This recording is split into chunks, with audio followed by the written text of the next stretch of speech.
Olá pessoal, eu sou Janina Marticelli e vocês estão no canal Forragicultura e Pastagens.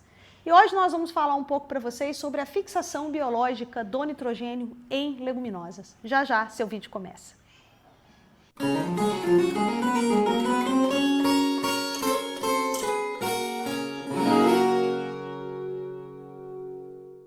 Nós já sabemos o quanto o nitrogênio é importante para o acúmulo de massa nos nossos pastos. É mesmo que a gente faça lá toda a adubação correta, tudo certinho, que a gente utilize calcário, fósforo, se a gente utilizar o nitrogênio, nós vamos ter aí um pacote completo de alta produção de forragem. O nitrogênio, então, faz falta. O nitrogênio ele é o gás mais abundante na atmosfera e ainda assim nós precisamos fazer a adubação. Isso porque as plantas elas não conseguem utilizar o nitrogênio na forma como ele está na atmosfera. Então, ele se encontra na forma de um gás que duas moléculas de nitrogênio estão agrupadas, estão ali coladas, pessoal, por uma tripla ligação. É muito difícil a gente conseguir quebrar essa tripla ligação. Então, muitas das vezes essa tripla ligação consegue ser quebrada por raios. Eu não sei se vocês já repararam que depois de uma chuva aí torrencial que tem raios, geralmente o nosso pasto fica mais verde, né? Porque essa tripla ligação então foi quebrada, o nitrogênio fica disponível e as plantas conseguem então absorver esse nitrogênio. Depois, né, tem os processos industriais que conseguem, então, quebrar essa tripla ligação e nos entregam os adubos que a gente utiliza, então, nos nossos pastos. Mas nós temos uma terceira forma, que é a fixação biológica do nitrogênio. Essa é fundamental para que a gente consiga também aumentar a produtividade nos nossos pastos. E as leguminosas são craques nesse aspecto. Mas elas não conseguem fazer isso. Então, existem os rizóbios, que num processo de simbiose, o que é essa simbiose? É um ganha-ganha. Os rizóbios, nesse processo de simbiose, eles conseguem quebrar essa tripla ligação e entregam, então, para as leguminosas o nitrogênio. E como é um processo de troca, a leguminosa entrega para esses rizóbios os carboidratos, que elas conseguem, então, a partir da luz solar.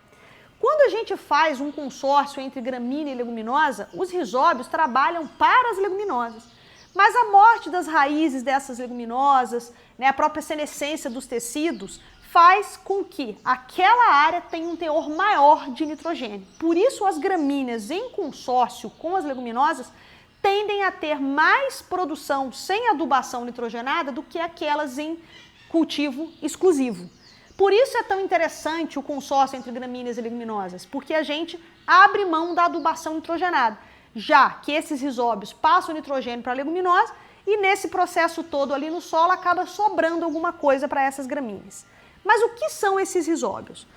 Quando a gente tira uma planta de leguminosa do solo, vocês vão observar que tem umas bolinhas de diversos tamanhos. Esse aqui é um nódulo no feijão guandu, então observe o tamanho dele. Então esses rizóbios nodulam, tá? E vão colocar vários desses nódulos aqui no sistema radicular. Claro que quando a gente puxou, muitos desses nódulos ficaram lá no solo. Né? Então aqui vocês podem observar esses nódulos no feijão guandu. E esse feijão guandu estava em consórcio com o andropólogo, nós já temos vídeos aqui no canal sobre isso. E aqui, ó, são os rizóbios de estilosantes.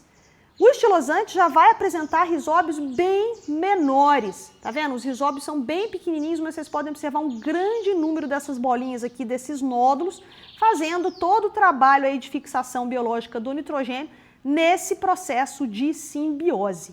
É importante dizer para vocês que esses rizóbios, eles são exigentes também, por isso não é interessante que a gente faça a integração aí de gramíneas com leguminosas ou um plantio exclusivo de leguminosa em áreas em que o pH está muito ácido, porque os rizóbios vão ter dificuldade de nodular. As plantas, em sua maioria, as plantas leguminosas, elas vão apresentar um rizóbio específico, cada uma vai nodular com o seu próprio rizóbio.